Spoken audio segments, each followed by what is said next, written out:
welcome to our story studio. Today I am going to share few tips about how to use your mobile for online classes.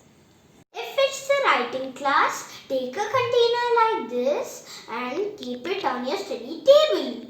First, join your respective classes on your mobile.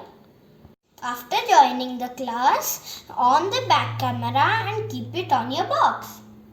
Now I will show you how it looks.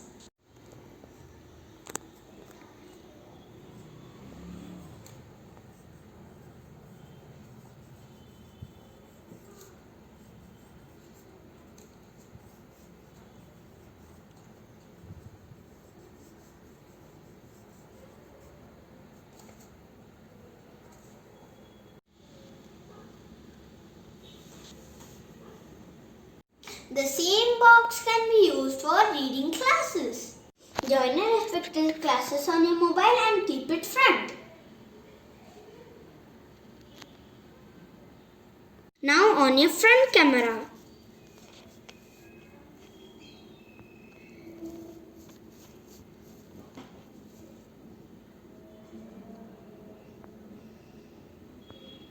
This is how you can take your online classes without using any mobile stands. Thank you for watching my video. If you like my video, please like, share and subscribe. It will motivate me to make new videos. Bye friends, see you in the next video.